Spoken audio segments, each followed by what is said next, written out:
no, no me toques mal. Quítame esa mirada y de cerdo sediento darás mis espaldas, que cuando me canso del mundo no quiero saberte, queriéndome comer. Hola amantes de las huellas de la historia, soy Laura y les agradezco una vez más por todo su apoyo a este proyecto de historia colombiana. En esta ocasión nos convoca una fecha muy importante en la que la lucha de todas las mujeres por el reconocimiento pleno de sus derechos, por una vida sin violencias, vivida con dignidad y con el respeto de su libertad, es la protagonista. Se trata por supuesto del 8M, o del 8 de marzo, o del Día Internacional de la Mujer, para el cual preparamos desde Huellas de la Historia 2 episodios que se van a dedicar a destacar a 8 mujeres colombianas que han contribuido al reconocimiento de derechos económicos, políticos, sociales de todas las mujeres del país. En este primer episodio nos vamos a enfocar en 4 de ellas que aportaron desde su cotidianidad y de sus saberes al desarrollo de Colombia. En el segundo episodio hablaremos de 4 lideresas sindicales y políticas de nuestro país que han aportado a la equidad y a la igualdad en participación política y económica de las mujeres. A propósito de ese segundo episodio, más adelante les vamos a dar un dato extra. No siendo más las aclaraciones, vamos a dar paso a la primera parte de este especial. Comencemos. No me toques más, no me toques, no me toques más. No me toques más. No me toques más. Tengo una cicatriz de hace siglos, tengo 1000 heridas en el ombligo y soy una bruja rebelde que ya no se traga el olvido. Quiero caminarme en la selva entera, sin miedo a la oscuridad, devorarme tus carreteras, juntar en mi grito el grito de mis muertas para tumbarte la guerra y no. El arte nacional, cuando se discute con un café, un chocolate, cuando surge ese tema en reuniones familiares, con amigos, en la academia, de forma muy casual, suele tener nombres como por ejemplo Alejandro Obregón o Fernando Botero. Sin embargo, al arte nacional han contribuido a la pintura, a la cerámica, al rompimiento de esquemas o de paradigmas impuestos en cada época muchas mujeres. Precisamente nuestra primera mujer destacada en este especial es reconocida como la primera mujer colombiana en pintar desnudos femeninos y en organizar exposiciones donde ellos eran protagonistas, causando mucha controversia en su época e incluso recibiendo varios momentos de censura hasta que ya mucho más tarde en su trabajo logró ser reconocida por sus contribuciones. Se trata de Débora Arango, nacida en 1907 en Antioquia y que por primera vez va a tener el reconocimiento de su talento artístico cuando estudiaba en el Colegio María Auxiliadora de Medellín. Una madre del colegio va a recomendar a sus padres que pongan bastante énfasis en ese talento artístico. También sus hermanos y su hermana menor van a apoyar su talento. Sus 2 hermanos, que eran médicos, le van a enseñar anatomía, pero también van a permitirle ser ella misma, porque compartían con ella la ropa que usaban para que ella pudiera sentirse más cómoda y elegante con ropa que se pensaba solamente como masculina. También ellos le enseñaron a montar a caballo y su hermana menor le contribuía posando para sus primeras obras. A los 25 años, Débora Arango, hacia 1932, comenzó a tomar clases bajo la tutela de un pintor antioqueño llamado Eladio Vélez. Con Vélez aprendió la importancia de tener una base artística para sus trabajos, donde el dibujo era importante, donde había elementos de trazo que eran relevantes antes de dar paso a otro tipo de expresiones. Más adelante, a los 28 años, Débora Arango va a continuar su preparación artística, esta vez bajo la tutela o la guía de Pedro Nel Gómez, un muralista y arquitecto antioqueño que le va a enseñar varias técnicas del expresionismo y le va a mostrar la atención que se debe poner al humanismo en el arte. Ese expresionismo, ese humanismo y esas técnicas de dibujo como base artística hacen que Débora sea elegida por Pedronell para exponer junto a otras aprendices suyas en 1937 y en 1939, durante su segunda exposición, realizada en el marco de una exposición de artistas profesionales organizada por el Club La Unión de Medellín, ella lleva para participar 9 acuarelas. Dos de esas acuarelas incluyen desnudos y por ese trabajo que ella expone va a ganar el primer premio de la exposición de artistas profesionales. Sin embargo, ese reconocimiento que le dan a su trabajo va a generar mucha polémica porque se trataba de una mujer que incluía desnudos femeninos en sus obras y pues al parecer era algo que solamente los hombres podían hacer, pero no, jamás era impensable una mujer de bien. Los desnudos se titulaban Cantarina Rosa y otro era La Amiga. Y según un testimonio de un diario conservador de la época que se llamaba La Defensa, se trataba de una obra impúdica que firma una dama y que ni siquiera un hombre debería exhibir, pero ni aún pintar, porque si la mujer ha sido fuente de inspiraciones artísticas, en este cuadro hubo un total olvido del grito del arte para dar paso a la exhibición voluptuosa. Además de los desnudos, Débora Arango buscaba llenar sus pinturas de una crítica a la desigualdad social, al impacto que tenían las guerras civiles, las crisis políticas en la vida cotidiana, y representaba muchas prostitutas, muchos mendigos, obreros llenos de cansancio, de dolor, que mostraban las consecuencias de la marginalidad o de las dificultades que se vivían por tensiones políticas y económicas con gestos de maltrato, de ansiedad. Aunque su arte tenía muchos admiradores, como por ejemplo el político Jorge Eliezer Gaitán, quien cuando era ministro de Educación en 1940 la invita a exponer en el Teatro Colón de Bogotá, también ella despertaba la ira conservadora de personajes como Laureano Gómez, quien no solo va a criticar a Arango porque él considera en toda su experiencia que ella tiene un uso inexacto de técnicas artísticas que exageran o que tienen malos trazos al momento de representar las figuras humanas, sino que también sus desnudos los va a considerar pornográficos e inmorales. La presión de Laureano Gómez y de los conservadores va a hacer que esa exposición que Jorge Eliezer Gaitán había organizado en el Teatro Colón se desmontara tras solo un día, pero también va a llevar a que Débora Arango se una a otros artistas independientes en un colectivo de arte para el pueblo y que organizara con ellos una exposición con una serie de obras hacia 1944 por la que nuevamente fue censurada. Después del asesinato de Gaitán y los hechos del Bogotazo, que por su repercusión nacional, pues porque no solamente se dieron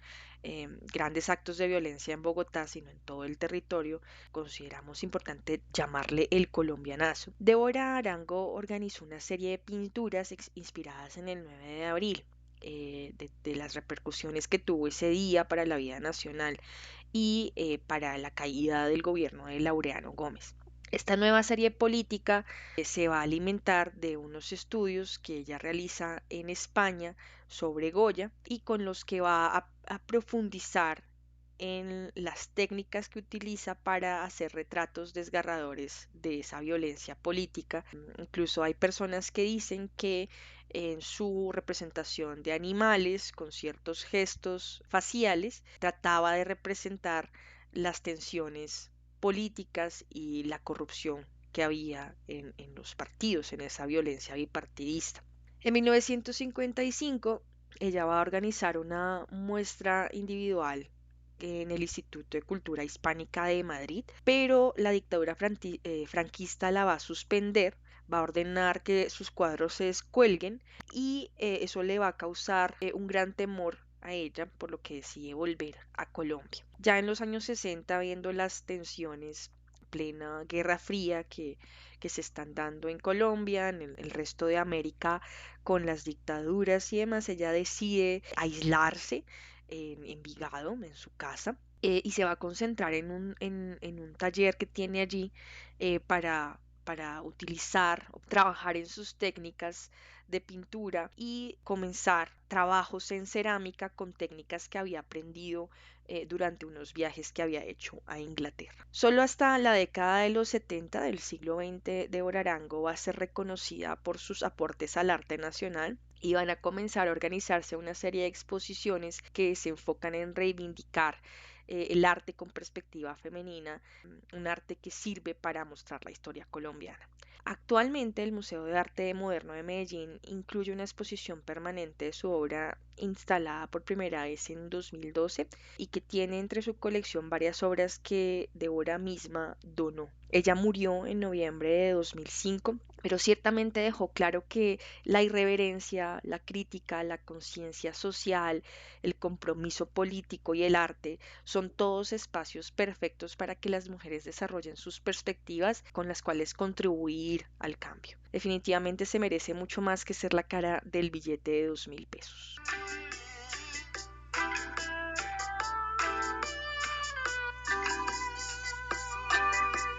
Cuentan que tan solo hace 68 años fue que alguien como tú o como yo pudo identificarse. Ay, mujer, abriéndote camino. Ay, mujer, con intuición y un vino. De hablar de arte vamos a pasar a hablar de literatura colombiana y seguramente en esa misma conversación de tinto, chocolate, cerveza, cafecito, los primeros nombres que vienen a nuestra mente son los de, por ejemplo, Gabriel García Márquez. De pronto se nos ocurren algunas otras personas como Laura Restrepo y varias otras mujeres que han aportado a la literatura, pero muy pocas veces se nos ocurre de primeras el nombre de Soledad Acosta de Samper. A ella nos hemos referido en post de Instagram, pero queríamos incluirla en este episodio porque es muy importante al momento de abrir el camino de las mujeres en el periodismo y en la literatura colombiana, justo después de los procesos de independencia que se dieron a finales del siglo XIX y a comienzos del siglo XX. Soledad Acosta nació en Bogotá en mayo de 1833 en una familia que va a estar conformada por un militar que batalló junto a Bolívar llamado Joaquín Acosta, que más adelante va a ser político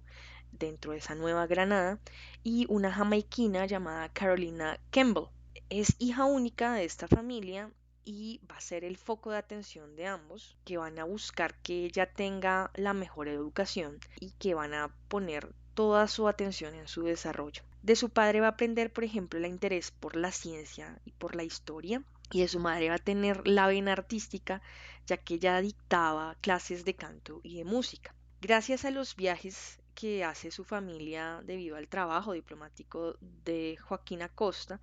Soledad va a ser educada en los mejores colegios de varios países y va a aprender muy bien inglés y francés, no solamente de forma oral, sino también de forma escrita. Al ser la única hija, su mamá y su papá van a tratar de que entre en contacto con las mejores mentes de su tiempo en cada lugar por el que van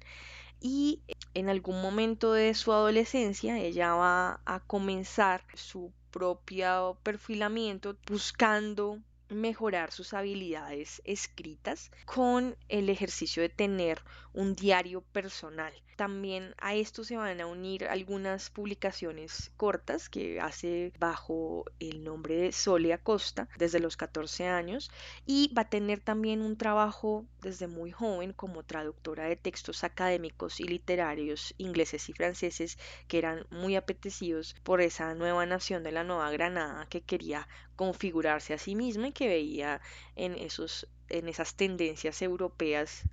norteamericanas la forma de darse orden a sí misma. De estos diarios que ella escribía se conservan 679 folios manuscritos reunidos por ella misma en 9 cuadernillos entre 1853 y 1854. También se conservan reflexiones que hacía sobre la vida cotidiana, sobre su infancia, sobre el enamoramiento, sobre la guerra civil de 1854, escritos tanto en prosa como en verso sobre esas vivencias que tenía y una colección de cartas de correspondencia que ella misma se esforzaba por compilar. A los 19 años, Soledad se va a enfrentar a dos momentos clave en su vida. El primero de ellos es la pérdida de su padre, con quien tenía una relación muy cercana y a quien consideraba su referente o su guía de aprendizaje. El segundo momento va a ser el encuentro con José María Samper,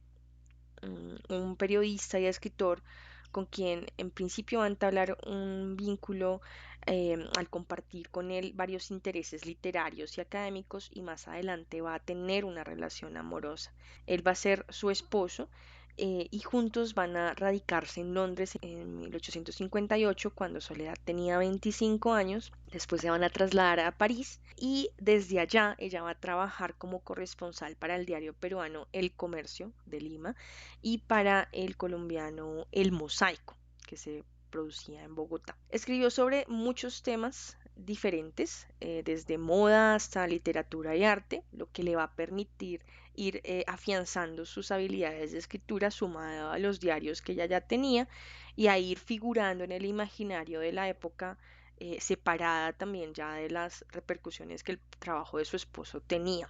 Cuando regresan a Bogotá en 1864, Soledad Acosta tenía 31 años y se va a dedicar a trabajar en varios periódicos y revistas e incluso va a tener la idea de hacer su propia marca, su propia compañía editorial con la que va a publicar 5 revistas en total. Estas son La Mujer, La Familia, El Domingo de la Familia Cristiana, El Domingo y Lecturas para el Hogar. Esta última de Lecturas para el Hogar la va a publicar en 1905. En estas revistas, que aunque se suenan bastante conservadoras, y ella misma en sus diarios muestra que era de pronto un poco por la influencia de su esposo, quien cuando ella lo conoció era bastante liberal, libre pensador, promotor de la libertad de cultos incluso, pero que con el tiempo fue mostrando tendencias cada vez más conservadoras hasta llegar incluso a defender la regeneración en 1886. Más allá de eso, pues aquí lo que es importante notar es que pese a que se mostraba conservadora en los títulos de sus revistas, ella incluía muchas veces relatos escritos, por ejemplo, tenía cuentos para niños,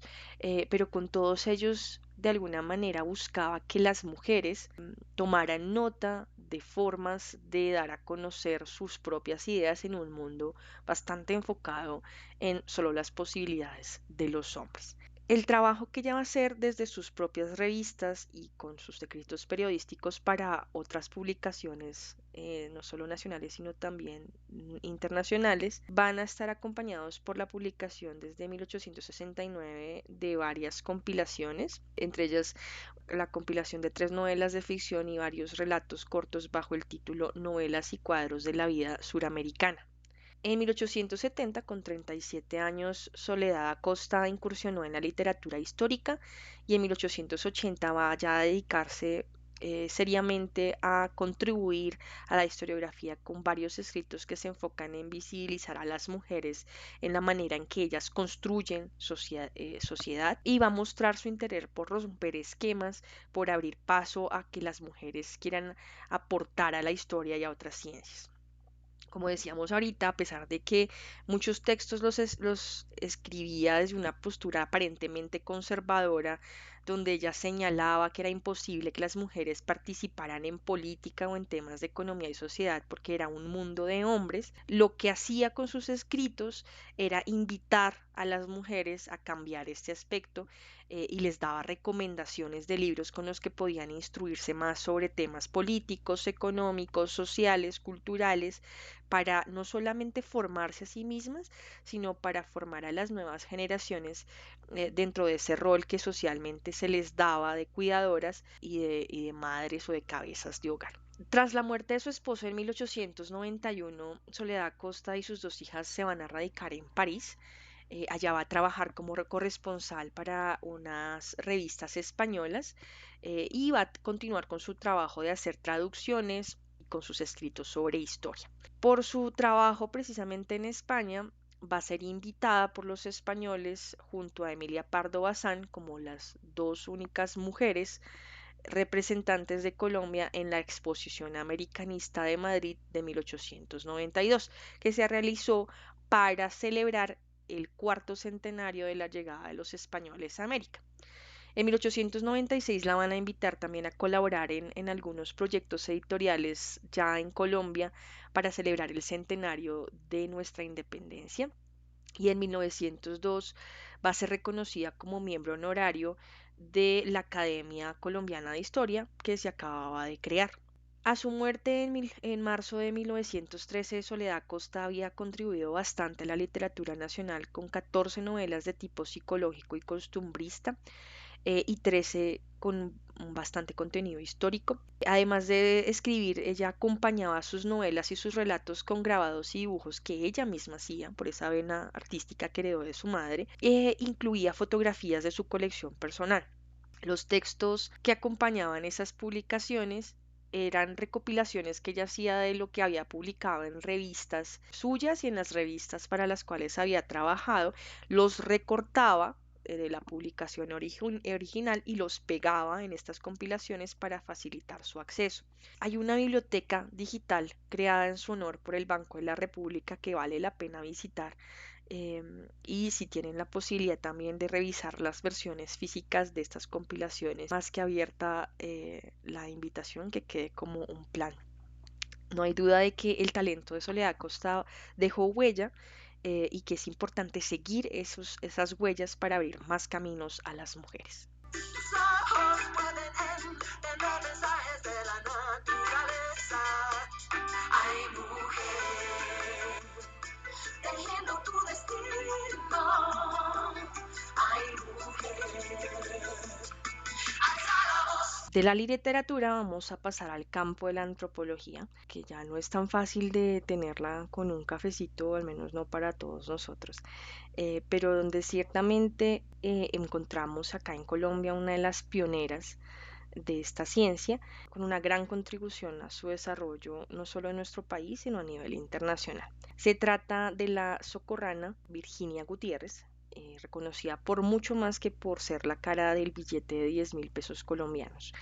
Virginia nació en noviembre de 1921 en una familia santanderiana que tenía 16 hijos e hijas, y que se esmeró mucho por darle a todos una muy buena educación, contratando en sus primeras edades tutores particulares, luego buscando que estuvieran en las mejores escuelas locales, y en el caso de Virginia específicamente, con ayuda de los recursos que podía reunir su papá y una beca departamental que se ganó, logró estudiar en el Instituto Pedagógico Nacional de Bogotá. Mientras estudiaba en Bogotá, hacia la década del 40 del siglo XX,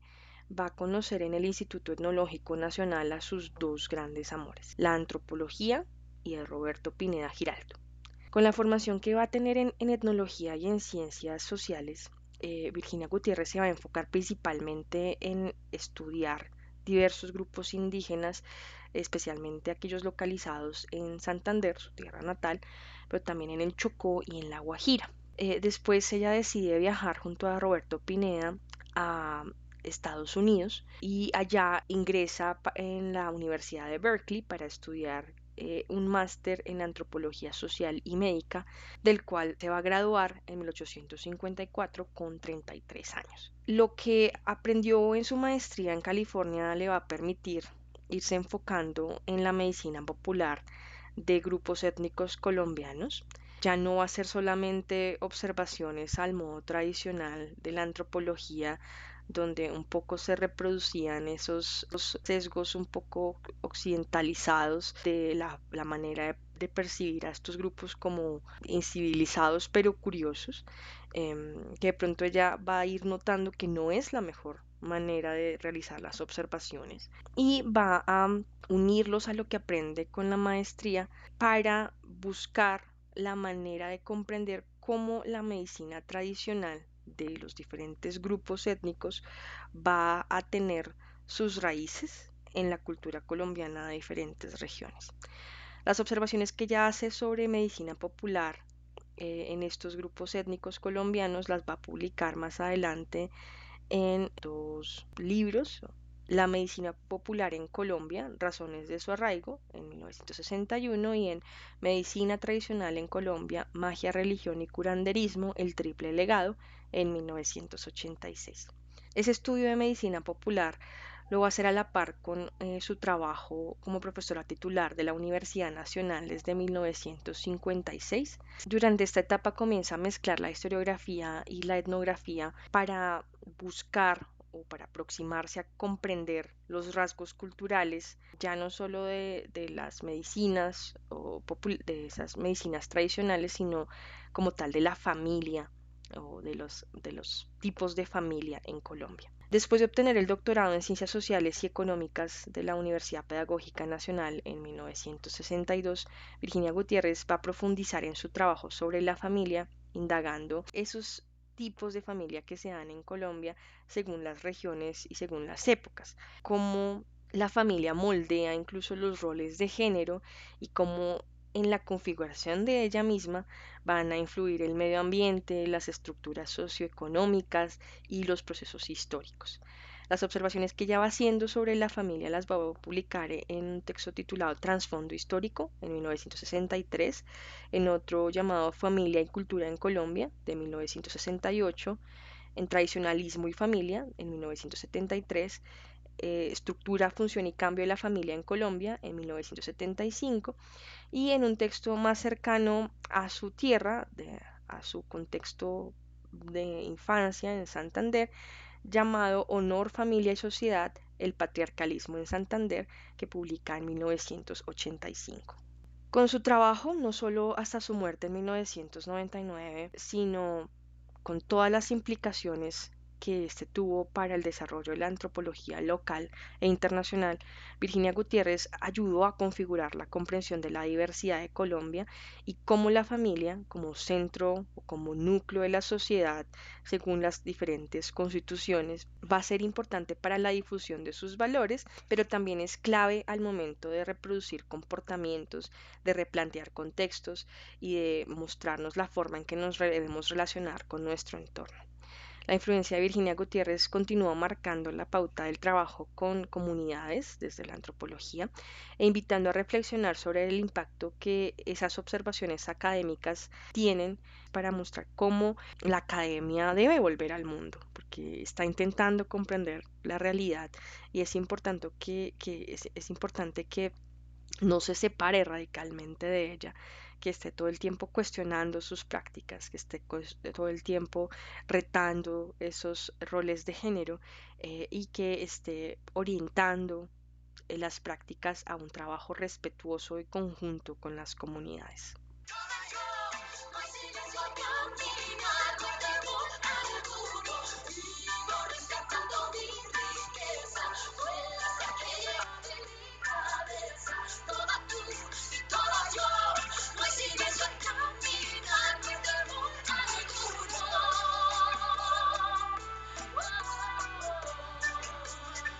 Para cerrar con brocha de oro, como se dice, este episodio, vamos a pasar de la antropología a la música, con el talento y las contribuciones culturales de Petrona Martínez, quien nació en 1939 en San Cayetano, Bolívar, y que aún está muy fuerte en su influencia musical con 86 años, catalogada como la reina del bullerengue y con un amplio reconocimiento internacional.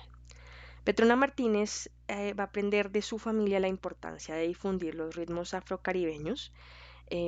Ese aprendizaje va a tenerlo desde sus antepasados, pero específicamente ella lo recuerda con su abuela Orfelina Martínez, quien no solo contribuyó al bullerengue, que ya se estaba difundiendo en la costa caribe colombiana como un ritmo muy propio de los palenqueros de San Basilio, con el que buscaban reivindicar sus raíces africanas, sino que también doña Orfelina componía, cantaba y bailaba diferentes canciones que ella basaba en sus vivencias cotidianas con su familia y en su pueblo. Por ejemplo, Petrona cuenta que la abuela Orfelina, mientras doblaba tabaco y hacía ollas de barro, cantaba, componía, y sus hermanas, es decir, las tías abuelas de Petrona, también aportaron a esa creación del bullerengue familiar. Incluso su padre, Manuel Salvador Martínez, conocido como Cayetano, va a componer en diferentes géneros afrodescendientes como la cumbia, la polla negra y algunos sones para danza africana. Por eso no va a ser raro que Petrona Martínez se pusiera a cantar. Ella cuenta que desde muy pequeña, cuando hacía los oficios que le encargaban en su casa, y también en algunas fiestas locales, porque desde muy joven va a conformar grupos musicales, por ejemplo uno llamado Los Soneros de Gamero y otro Los Tambores de Malagana, donde con algunos amigos va a amenizar las celebraciones locales y la van a invitar a diferentes fiestas tradicionales del Caribe. Como va a pasar bastante con esa llamada Colombia profunda, no parece hacer parte de las grandes ciudades colombianas y que por eso no recibe la atención estatal que le corresponde, Petrona Martínez tuvo que combinar ese talento que tenía para la música con las tareas cotidianas de una mujer afrodescendiente que, por ser afrodescendiente, no era tenida en cuenta en igualdad de condiciones con otras representantes del folclore nacional, como por ejemplo la coreógrafa y diseñadora Sonia Osorio, quien también, por cierto, es una gran contribuyente a la cultura de nuestro país. Pero, si bien su fama nacional es más bien tardía, sí, por ejemplo, va a llamar mucho la atención a nivel internacional, algo de lo que vamos a hablar en un momento. A nivel local, tienen que pasar todos los movimientos juveniles que llevan al establecimiento de la Constitución de 1991 y que hacen un gran esfuerzo por reconocer la diversidad nacional para promover un desarrollo equitativo a nivel económico, social, político, entre otros, de toda la población, sin que se tengan en cuenta sus creencias, etnias, raza o género. Yo sé que no vemos muchos avances al respecto, pero ciertamente la Constitución del 91 cambió bastante el panorama respecto de lo que venía ocurriendo. Y por eso, con 56 años, en 1995, Petrona Martínez va a lograr grabar su primer disco titulado El Folclor Vive. Para hacerlo va a requerir la ayuda de amigos y familiares, no solo para que ellos interpreten los instrumentos musicales o hagan los bailes que la van a acompañar, por ejemplo, en presentaciones, sino para que entre todos reúnan fondos que les sirven para costear 2 horas de estudio, con las que poco a poco logra hacer este disco. En 1996 va a grabar también en acetato un disco titulado El Destape del Folclor, con el que precisamente va a destapar su talento ante el país y ante el mundo. Tristemente, ese mismo año tuvo que enfrentar el asesinato de uno de sus hijos durante un atraco en la ciudad de Cartagena, y aunque eso le va a producir un breve aislamiento de la música, de la composición o del trabajo musical, de él va a surgir, del proceso de duelo, va a surgir una composición que hace en honor a su hijo titulada Rama de Tamarindo, y es un tema que ella va a elegir para cerrar desde ese momento todos sus conciertos y presentaciones. El apoyo musical para Petrona no vino desde el gobierno colombiano en principio. Como ocurre muchas veces con el talento nacional, es el contacto con extranjeros el que les permite difundir su talento y recibir el impulso que requieren para sus carreras.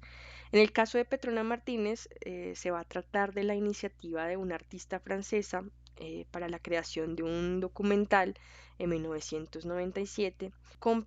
Petrona como protagonista. El documental se llama Lloro yo, el lamento del bullerengue. Radio Francia Internacional, a partir del éxito de este documental, le va a ofrecer a Petrona Martínez la oportunidad de patrocinar su primer disco compacto o CD, en 1998 y se va a titular Le Bullerengue. Como se da en Francia, probablemente la pronunciación del título está en francés, pero pues lo voy a dejar como Le Bullerengue para reconocer las raíces también de Petrona Martínez. Luego de esto, ahí sí va a comenzar a sonar en distintas partes del mundo como Inglaterra, Dinamarca, Estados Unidos, países latinoamericanos y finalmente en nuestro territorio,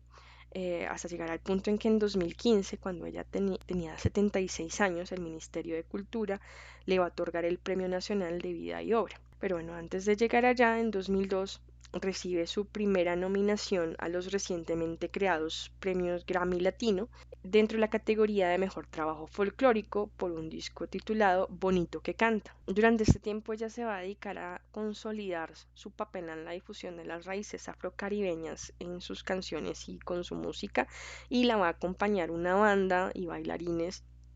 que, como decíamos, estaba conformada por amigos y por familiares. Va a publicar otro trabajo discográfico que es Las penas que cantan, y nuevamente va a ser reconocida, nominada por a los Grammys Latinos en la categoría de Mejor Trabajo Folclórico en 2010. Otro de sus trabajos es Mi Tambolero, Cantos y Tambores del Caribe colombiano, y va a tener dos ediciones del trabajo Petrónica, Petrona Martínez Electronic Suite Volumen 1 y Petrona Martínez Electronic Suite Volumen 1.7.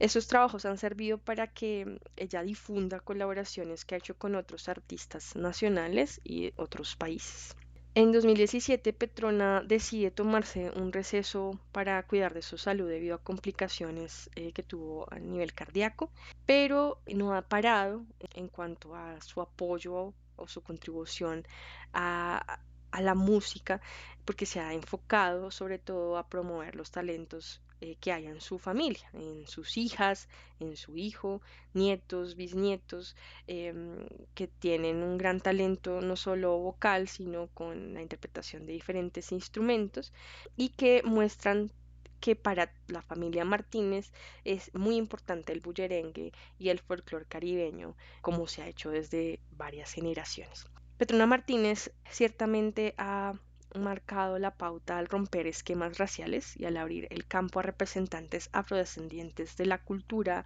la ciencia, la educación y la política en nuestro país.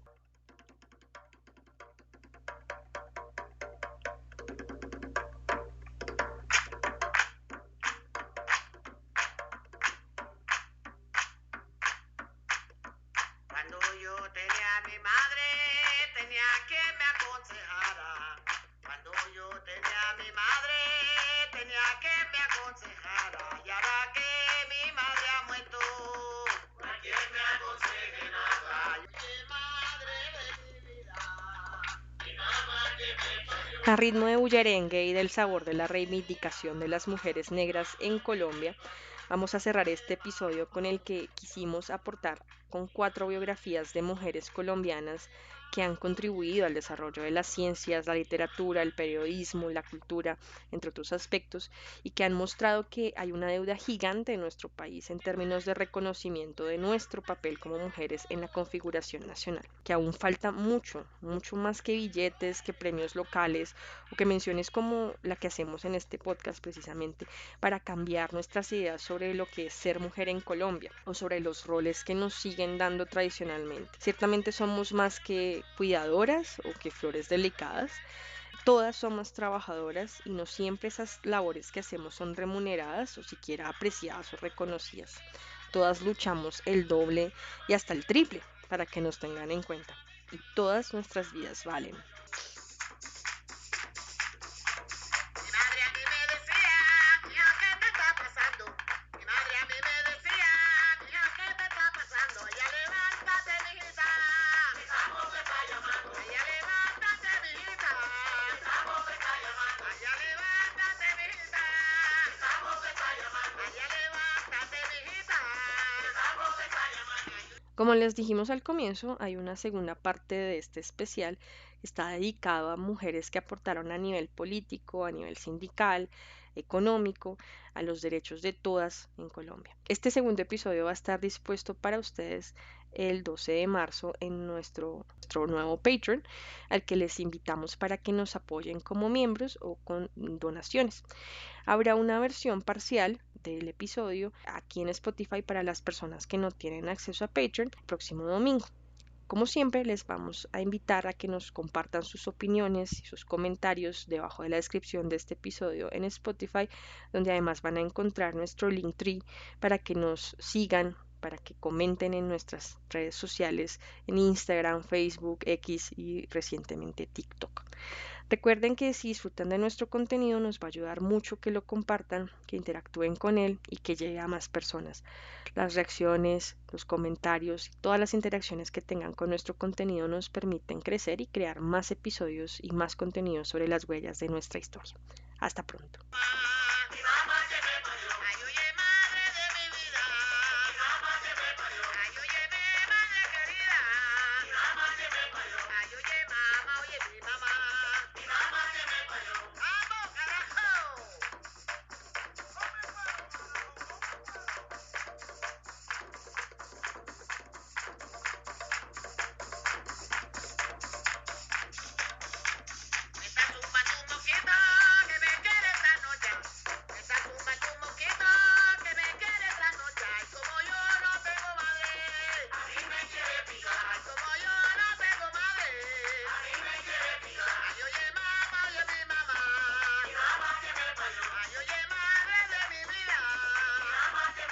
Podrán encontrar la lista de canciones en la descripción de este episodio, en nuestros posts de Instagram y de Facebook y como hilos en X y Threads. También tendrán acceso a los videos de estas canciones en una playlist de nuestro canal de YouTube.